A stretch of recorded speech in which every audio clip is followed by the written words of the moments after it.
Okay, good evening, everybody. Welcome to the second of the FA's online referee development sessions. My name's Farai Hallam, National Referee Manager at the Football Association. And hopefully over the next 35 to 40 minutes, we'll take you through some topics, some discussion points, some clips, which will hopefully bring us back a sense of normality maybe in what are currently challenging and different times. As an agenda for the session this evening, we'll start off with a welcome and we'll give a bit of an update as to some bits that are going on in refereeing, and specifically for those of you who are on promotion and who operate within the semi-professional and professional game. We're then really fortunate to have some advice from the top, and that comes from two of our FIFA officials in how they're coping and handling and what they're doing to maximise this time that they've got, before we move on to our usual Laws of the Game quiz, to see how we're all getting on with that IFAB app and the Laws of the Game book, before our development session looks around mass confrontations, and something which is really difficult, hence why it says that help, because whether we're on our own, whether we're in a team of three, a team of four, it's not always easy with mass confrontations. And we'll finish off with looking at what's to come in a couple of weeks' time. So, without any further delay, and first, I guess we must apologise for being 24 hours late. Technology, hey? One of those things. But here we are, better late than never, as they say.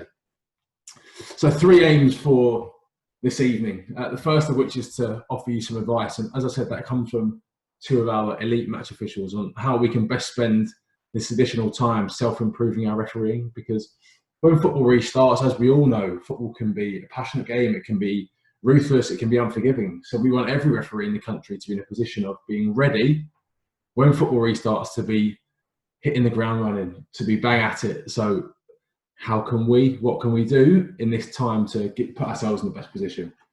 Of course, point number 2, let's keep on top of our Laws of the Game knowledge.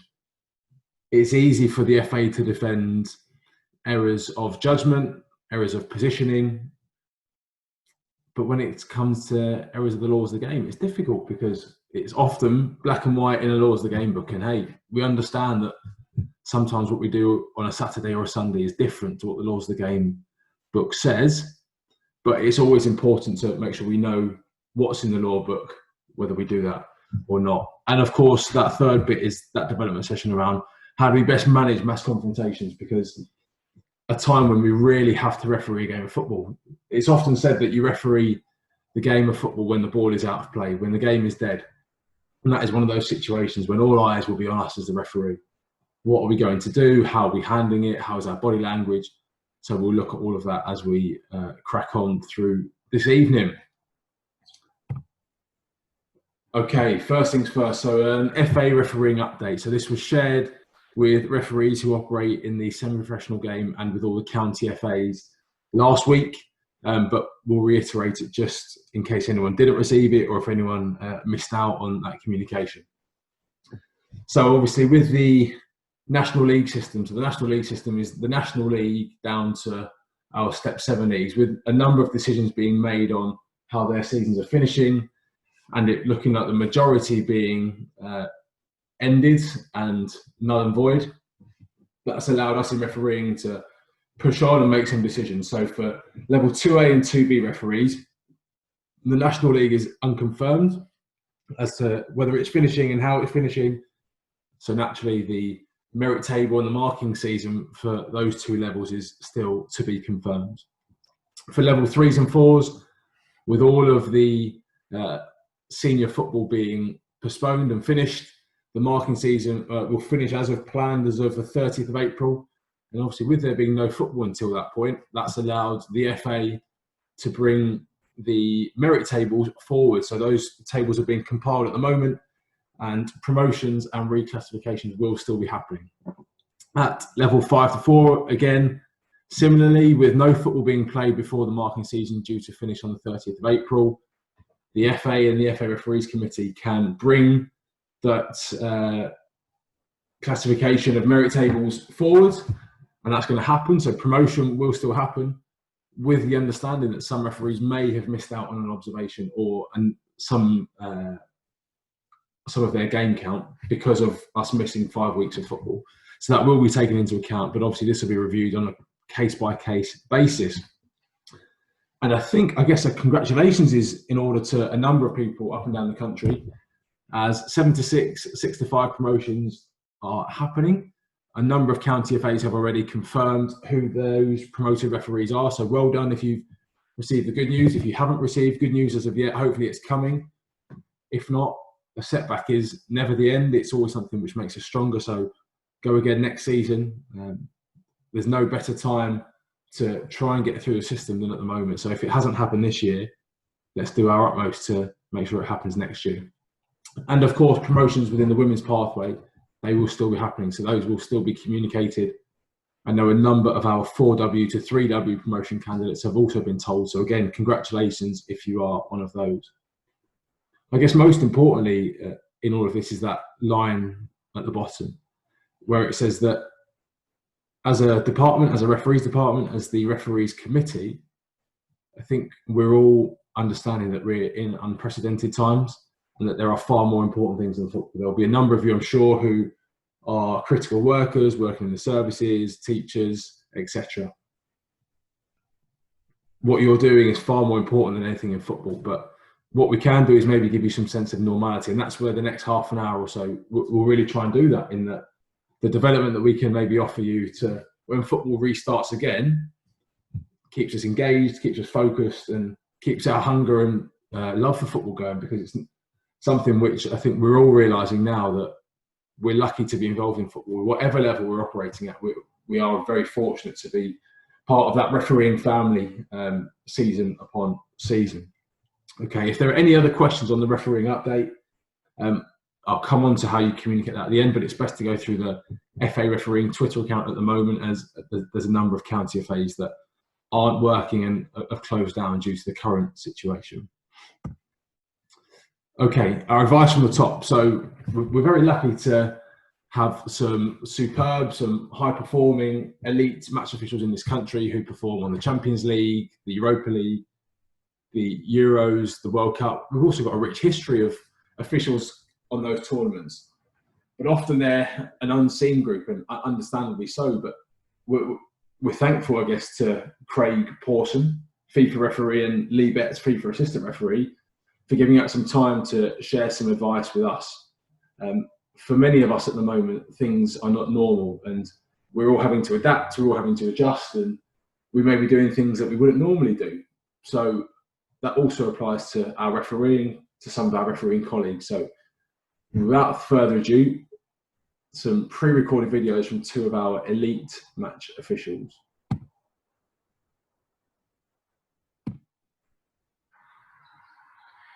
In terms of training at home, I'm trying to make sure that I've got lots of structure to my week. I think that's the most important thing when you're training at home, to make sure that you kind of know each day what your plan is. So I've been doing lots of kind of new types of training, really. I'm doing lots of medium intensity running at the moment, just to kind of keep the miles in the legs. Obviously, it's going to be quite a while before the season starts again. So I think it's important to keep ticking over. I've been doing lots of training in the house as well, things that I wouldn't normally do. Yoga training, flexibility training, doing lots of core exercises. Just things like that, really, just to try and keep myself busy. I think it's an ideal opportunity while we're training at home to try new types of training that you wouldn't normally do. So like I say, yoga is something I wouldn't normally do. Generally, because I've normally got games coming up, I always think, oh, I'm not going to start it this week. But actually, at the moment, I've got no excuse.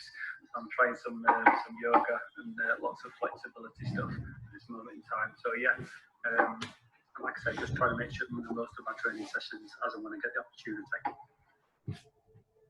Some real sound advice there from Craig, and I think what came through and what I really took from that was that we might have to do things slightly differently, and that ability to train within the house and find walls in the house and find bottles of water, they can all become tools which we can use in our training. And as of next week, maybe even by the end of this week, we'd like to have a simple training program that we'll be able to share with all referees. So keep an eye out for the FA refereeing Twitter account. We'll look to get some stuff out to everyone that can give some guidance, give some support as to how do we train in this time. But some really good stuff there from Craig. And now let's pass on to FIFA assistant referee Lee Betts on what he's doing to make the most of the time that we've got.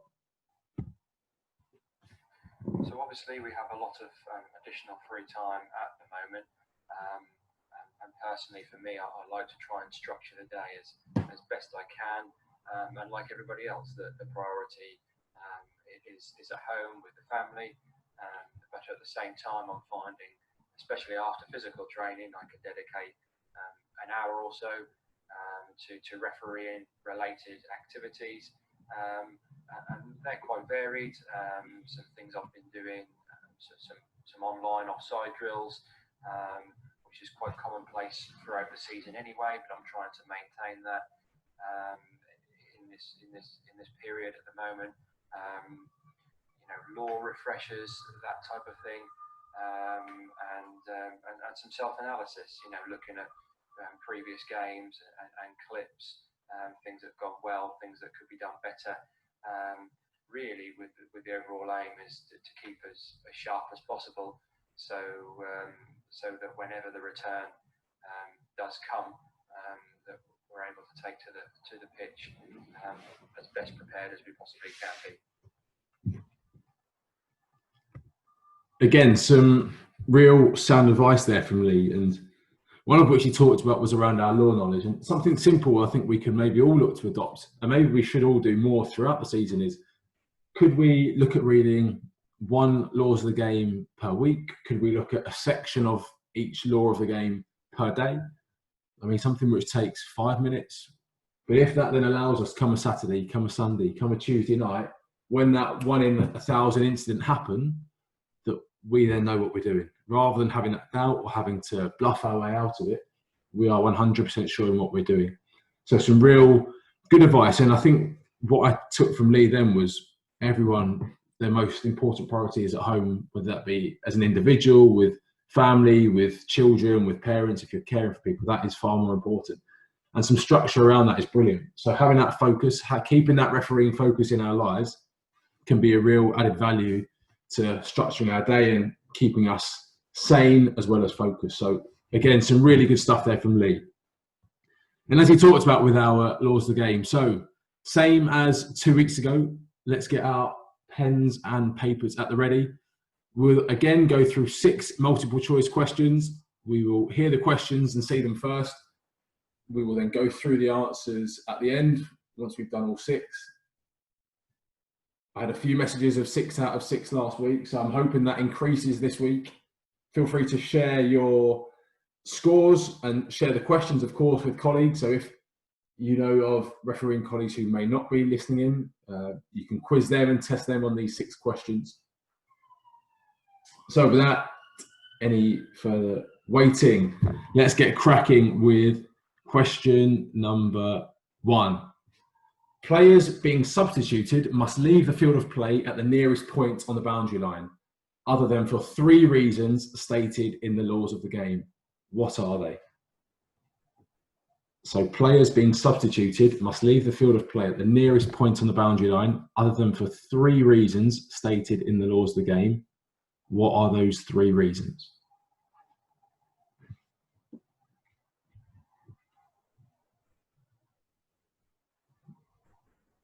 Question number 2. At the taking of a throw into the green team, but before the throw has been taken, a red team player unfairly distracts the thrower from 1 metre away. What do you do? A, ensure the red player is 2 metres from the thrower and restart with the throw-in. B, caution the red player and award an indirect free kick. C, caution the red player and then restart with the throw-in. Or D, award an indirect free kick. So at the taking of a throw-in to the green team, but before the throw has been taken, a red team player unfairly distracts the thrower from 1 metre away. What do you do? A, ensure the red player is 2 metres from the thrower and restart with a throw-in. B, caution the red player and award an indirect free kick. C, caution the red player and restart with a throw-in. Or D, award an indirect free kick.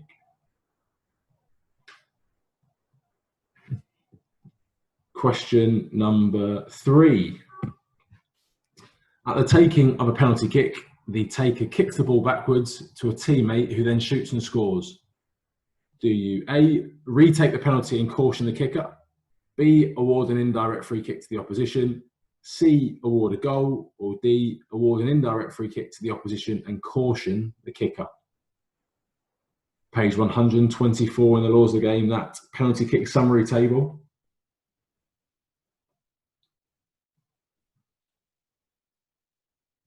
A penalty kick is kicked backwards to a teammate who then shoots and scores. What do we do?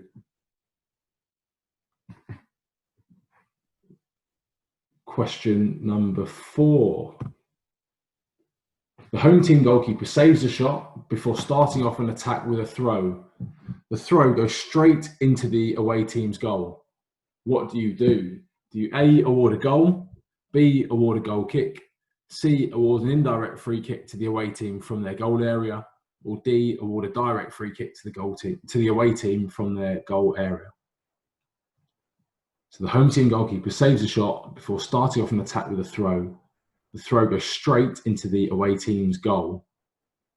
Do you A, award a goal? B, award a goal kick? C, award an indirect free kick to the away team from their goal area? Or D, award a direct free kick to the away team from their goal area?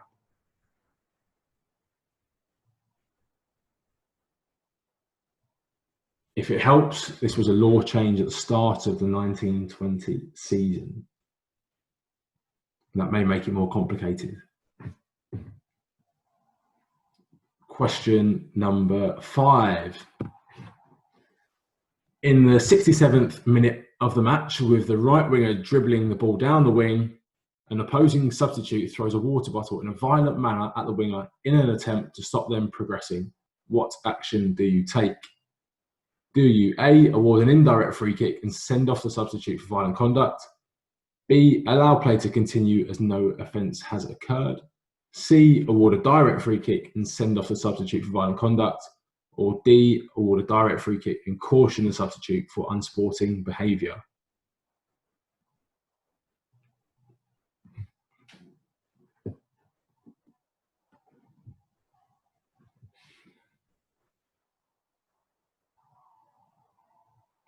And final question, question number 6. A corner kick is taken by the red team, which hits the near post and comes straight back to the taker, who is still on the field of play, without touching another player. The taker then picks the ball up to retake the corner kick. What do you do?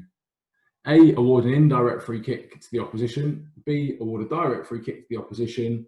C, award an indirect free kick to the opposition and caution the taker. Or D, award a direct free kick to the opposition and caution the taker. So a corner kick is taken by the red team, which hits the near post and comes straight back to the taker, who is still on the field of play, without touching another player. The taker then picks the ball up to retake the corner kick. What do you do?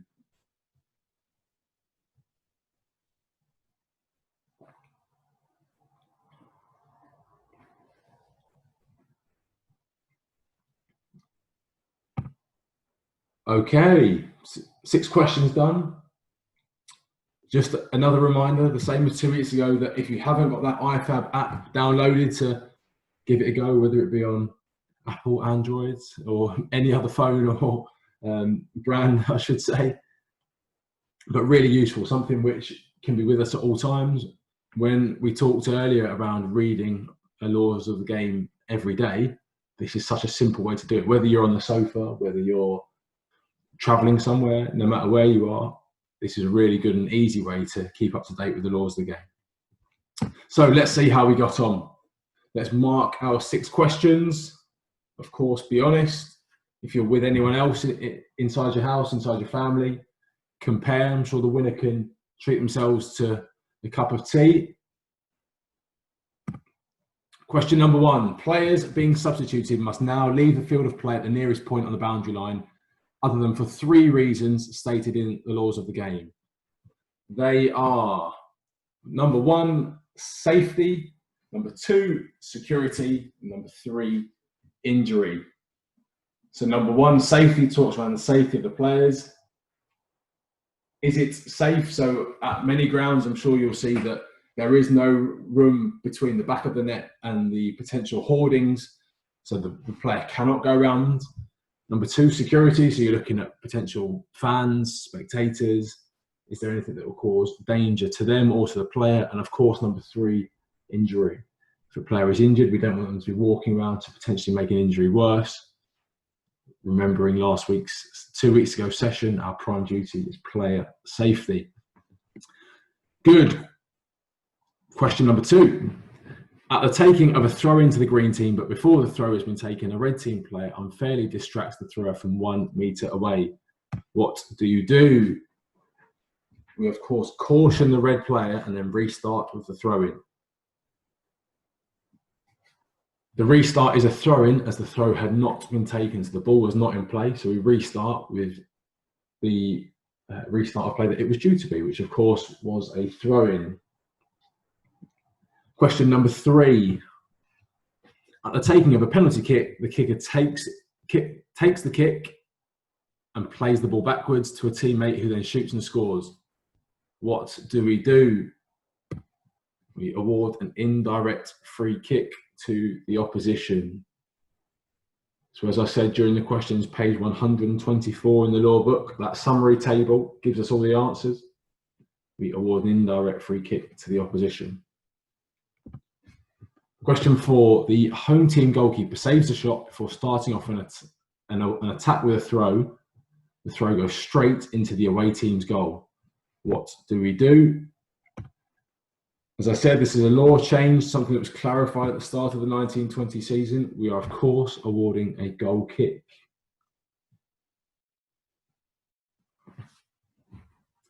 Question number five.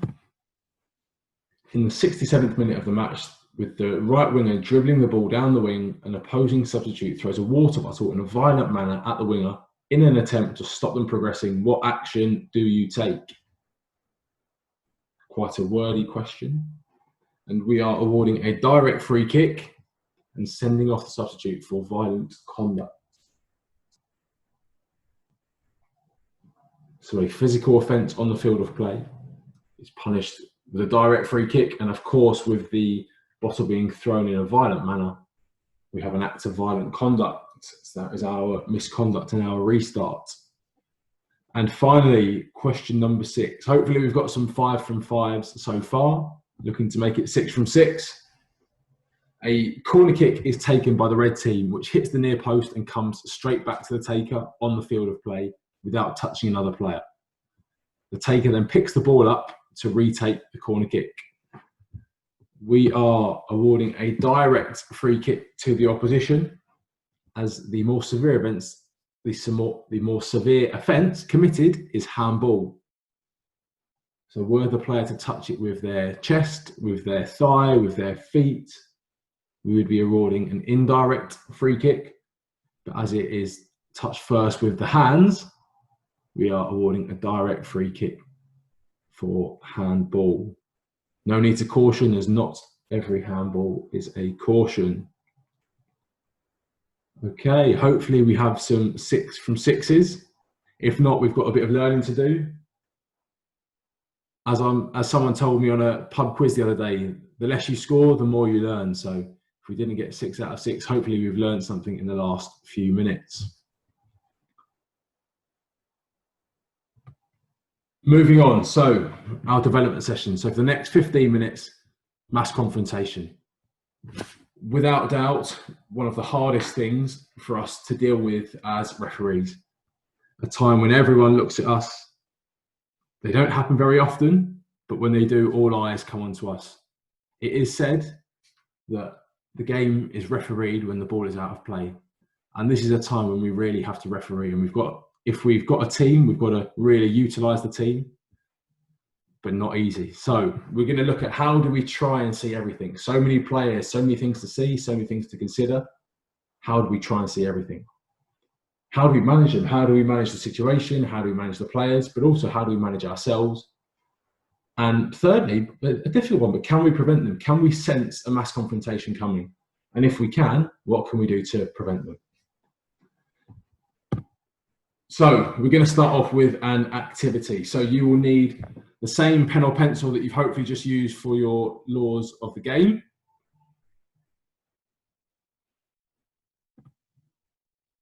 The task is going to last 45 seconds. So you will need your pen in hand, 45 seconds worth. I'll explain it before we start off. Task number 1 is to pass your pen from one hand to the other constantly. The only rule is that both hands can't touch the pen at the same time. So you've got to pass your pen from one hand to the other constantly, but both hands can't touch the pen at the same time. In addition to that, we will show you an image on screen. You just simply need to count the number of squares in the image. And in addition to points 1 and 2, you also need to count the number of songs you hear in those 45 seconds. So hopefully everyone's got the task. It's going to take 45 seconds. You've got to pass your pen or pencil from one hand to the other. The only rule is that both hands can't touch the pen at the same time. You also have to count the number of squares in the image on screen. And you also have to count the number of songs that you hear.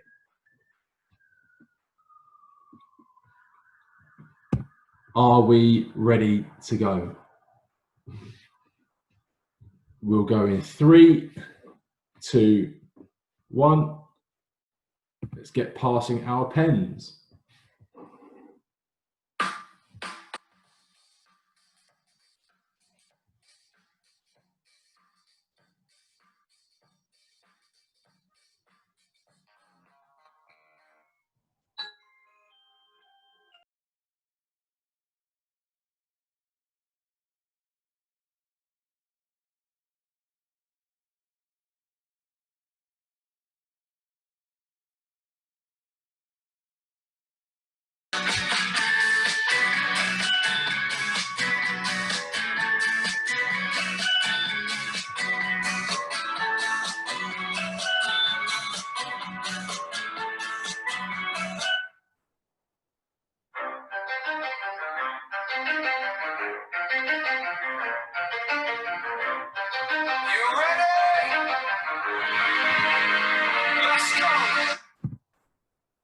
Okay, there we go. That is our time up. How did people find that? And albeit I'm not going to get any answers heard over this, if you were anything like I was, I found it quite difficult and not an easy thing to deal with. I've got a lot to consider, a lot to do, a lot to focus upon. Not an easy task. And albeit something just to get our minds going and maybe a little bit of humour, I'm sure, if people were dropping pens. But did we drop the pen? Because task number 1 was to pass the pen from one hand to the other constantly with 2 hands not touching the pen at the same time. Did we count 40 squares on the screen? I'll be honest, I didn't count 40 first time round.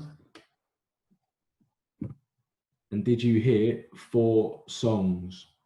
Could you now, if someone were to question you, say, I didn't drop the pen, I counted 40 squares, and I heard 4 songs? If you did, fantastic. But for the majority of us, it'd be very difficult. And it's very, very similar to a mass confrontation. And you'll be asking, where is he going with this?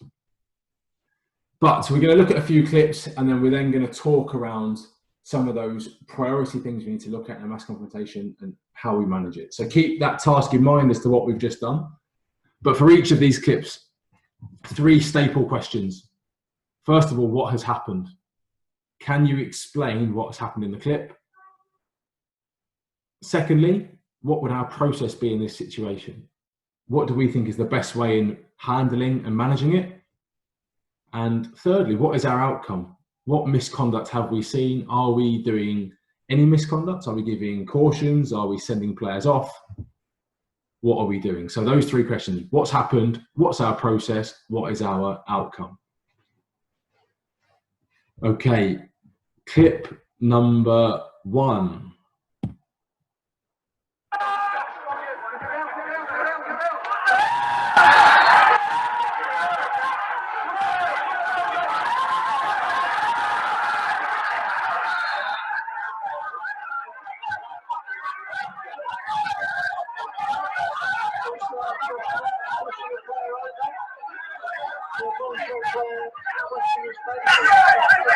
managers on the field, backbouncers are on the field, and they're trying to calm their players down. Substitutes are coming on track, and the goalkeeping coach will do a measure. Okay, there we go. Our first mass confrontation. Not the easiest of things to deal with, and as we saw there, escalated very, very quickly. So, in that clip, what did we see? Did we see the red 5 commit the offence and the yellow 11 then, albeit be the foul player, then become the retaliator? And it seems to be that those were our two real problem players and those ones who caused all of that happening. I think what was good from the referees, that the referee was very calm, albeit I'm not too sure we should be advocating the hands on hips. But in this clip, the referee is very, very calm. It's very easy when something like this happens to get flustered, to be moving too much. There's a use of the whistle. Could we have maybe a little more use of the whistle? Potentially, but actually in this clip, are we going to stop it? Very unlikely, because it happens so quickly. And we see, and even the commentators remind us that some managers, coaches, technical area occupants, substitutes end up on the field of play. We could go looking for 10 or 11 players here. But actually, if we look at the clip again, which we will do in a second, the manager helps us here by pulling his own players away. So not always are those people who come into a confrontation after it started coming in to be the bad guy. Some of them are coming in to help. So we'll play it again one more time just so we can have a look. But some good points here from the referee, but also a couple of learning clips.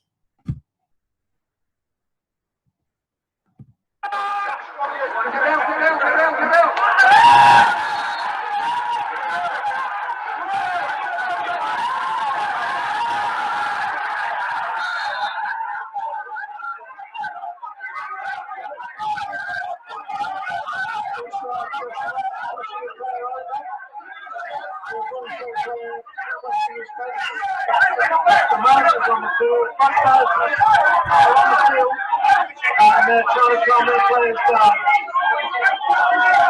Substitutes are coming on track, and the goalkeeping coach will do a measure. Okay, so our first priority in any mass confrontation, our instigator and our retaliator. And our instigator here is quite clearly the red number 5, who for clarity should be receiving a red card for violent conduct. You could quite easily issue 2 cautions here, one for the reckless foul challenge, and then you, I'm sure, could quite easily justify there's an act of adopting an aggressive attitude. But as we see here, we see a head go towards an opponent's head. I think it's towards the yellow 10, which is an act of violent conduct. So we have our instigator should be sent off, and our retaliator, the yellow number 11, albeit the player was fouled, the player has then reacted and become the retaliator. And the expectation of the game here will be that there's got to be some equation, and there's been a clear act of violent conduct which has to be seen. But the confrontation has also been caused by someone else coming into the equation and by inviting in all their teammates to say there is a confrontation here about to happen. So our instigator and retaliator. Secondly, acts of violent conduct. So we've seen it here. Our red number 5, got to be seen. These have to be seen. So we've got our instigator and our retaliator. We know who they are. But in any mass confrontation, any acts of violent conduct must be punished, cannot go unpunished. These are the things which we have to see. Players cannot be getting away with acts of violent conduct. And thirdly, I guess almost a bonus, is there any other misconduct? Did anyone come in and add fuel to the fire? And as I just said, the manager in this occasion actually comes in and helps us by pulling his players away. But sometimes, as we all know, people can come into confrontations to make things worse, to be the bad guy, to push, to pull, to punch, to kick, to gouge, whatever it may be. Any other misconduct, are we seeing it? The scales in the bottom right-hand corner here are really to show around balance, in that when mass confrontations happen, other than our clear acts of violent conduct, are we looking at the scales and are we thinking, right, I could have 4 yellow cards here, 4 yellow cards there, what stood out. Is that correct? If that's correct, fantastic. But if it's I've got 4 yellow cards here and no yellow cards here, does that feel right to us? Does 1 yellow card apiece feel right? Maybe. Does 2 yellow cards apiece feel right? Potentially. Does 3, you'd be looking at, there's got to have been a very big confrontation here happened. But does 3 to none feel right? I'd say probably not. So just something to think about here is that when mass confrontations happen, there's always 2 sides to the story. So are we understanding the balance of it wasn't just one team that were causing this to happen? It would have been participants of both teams. Okay, so there's clip number 1. Let's move on to clip number 2.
Okay, we're not going to play the whole clip. For those of you that have seen this before, it goes on for 7 or 8 minutes, and there's no need for us to watch all of it, but I think we've got the gist of it.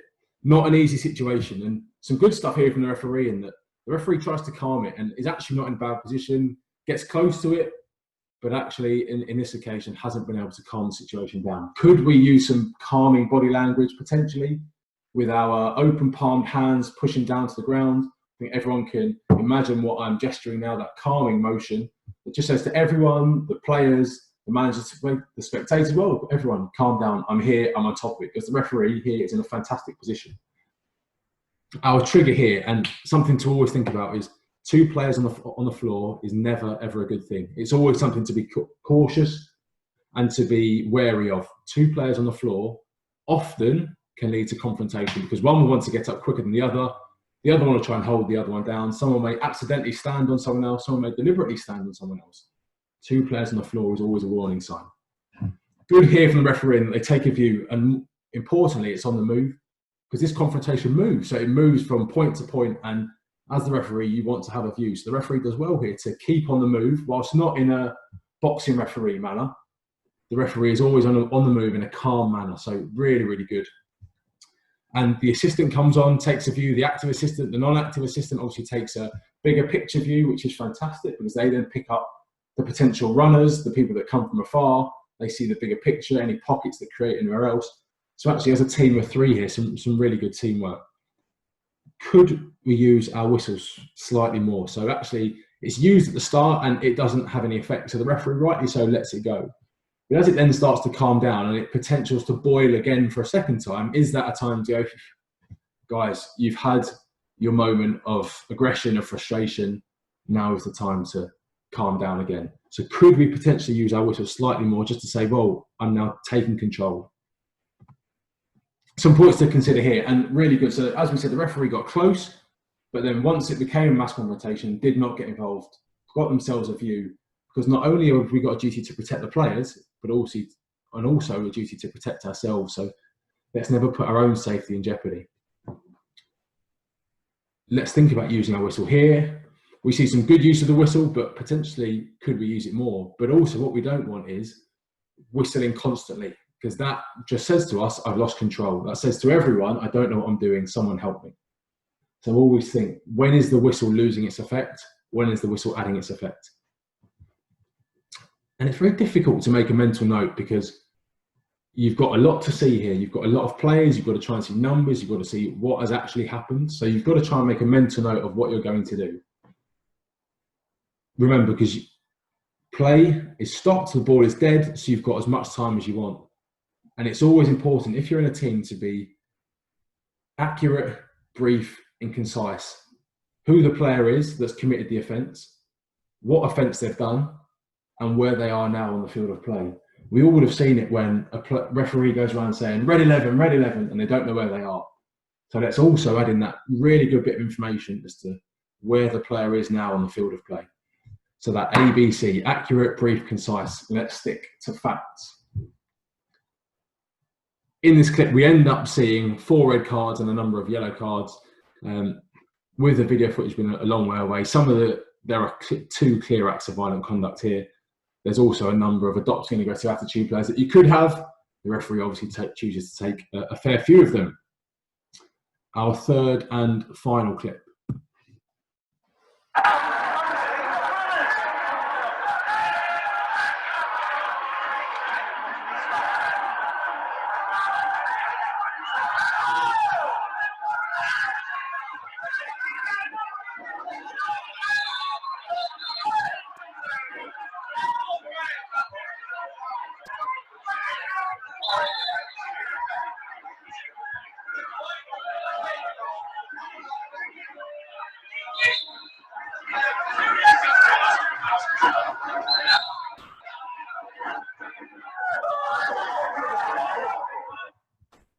Okay, so we see a clip here from this season. I think all 3 of these are from this season. So the third and final clip is also from this season, I should say.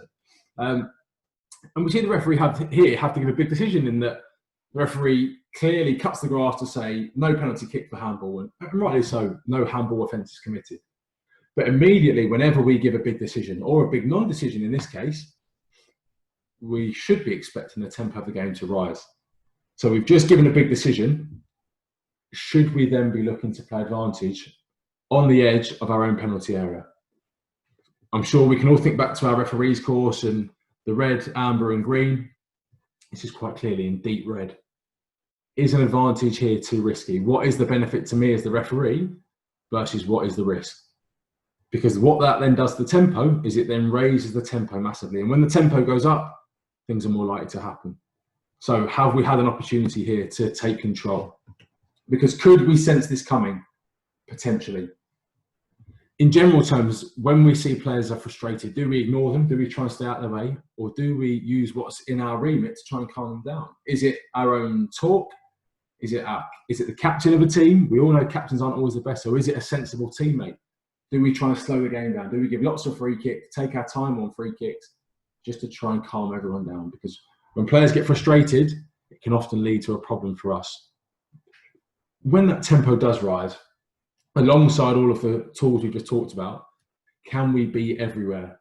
So often our presence on top of situations can calm it right down. So can we be that referee that is running a little bit more for 5 minutes just to be physically closer to potential incidents? Because that can sometimes diffuse them. And are we aware of the balance of the game? So if we've got a team losing 3-0, do we look to keep them happier, to keep them more satisfied, to potentially give them free kicks that at other points in the game we may not have given? But to keep the balance, to keep our control, do we then give them those free kicks in their defensive third and say, green team, I haven't forgotten about you. I know you're 3-0 down, but I haven't forgotten about you. Stick with me, don't lose your heads, and we'll end off this game with 11 players on your team. So are we aware of the balance? Because some games are naturally imbalanced, which can lead to big bits of frustration. Okay, hopefully those 3 clips were useful. If, in summary, our priorities in any mass confrontation, do not forget the instigator and the retaliator. Those are the people who cause our problems, so those are the people we have to get. We also have to get those acts of violent conduct. Red card offences we cannot afford to be missing, so let's make sure we get our violent conduct offenders, and any other misconduct is almost a bonus. Any people that are pushing, pulling, causing us a problem, fantastic if we can get them, but let's make sure instigator, retaliator, and our acts of violent conduct. Any other misconduct is fantastic. In terms of managing it, If we can be there and calm it down, fantastic. But if we can't, let's make sure we get a view. Protect ourselves as well as protecting the players. Always think, is my whistle helping or is it showing that I've lost control? There comes a point where you may need to give up on the whistle and go, actually, this isn't working. I may need to let this play its course and then I can come in and manage it afterwards. And most importantly, take your time. The ball is out of play. Play is dead, so time is ours. And in everything, prevention is better than cure. So what management skills do I have to sense and calm down frustrated players? Do I ignore them? Do I let them just get angry and frustrated on their own? Or do I use what I can to try and calm them down? Do we as referees sense when the tempo of the game is up? And do we kill the game? Do we take our time over free kicks? Do we talk to players for a little bit longer just to try and calm the game down? Because all of this will add to our control and potentially prevent mass confrontations. Okay, hopefully that was useful for half an hour. All of those clips will be available. Keep an eye on the FA Refereeing Twitter account where we will look to share even more development bits for you. Of course, you can watch this back over and over again on the YouTube channel if you want to have a look at the clips and identify what acts of misconduct there were and what cautions, what send-offs we would potentially give. So what's next? Most importantly, I think, as has been said, and as I think we'll keep hearing for a fair while, is to stay safe, keep healthy and happy in the current climate. And that also not just applies to ourselves, but to our friends, family and loved ones, those people close to us. There are far more important things than football at the moment. We will be back in another 2 weeks' time with another online session. This time we'll look more at managing difficult people. So that involves players, coaches, parents and dissent. How do we manage that? Because something which is prevalent in some games and can be a real challenge and can be a real frustration for us. So how do we manage that? So that will be our next session. And as I said, keep an eye out for FA Refereeing on social media. There's lots going on to keep you informed. I'm sure a number of you will be aware that some of our county FAs are now going to be a bit quieter from a refereeing point of view over the next few weeks and potentially months. So let's keep an eye on the FA Refereeing. If your county's still going, keep engaging with them. Fantastic. But also at FA Refereeing is your place to keep up to date with updates, with bits of development. Thanks for your time. Hopefully you found it useful. Please feel free to ask any questions of myself and the team via the FA Refereeing Twitter account. We'll get back to you as and when we can. But if not, most importantly, stay safe, stay healthy. And thanks for your time. We will see you all again in a couple of weeks.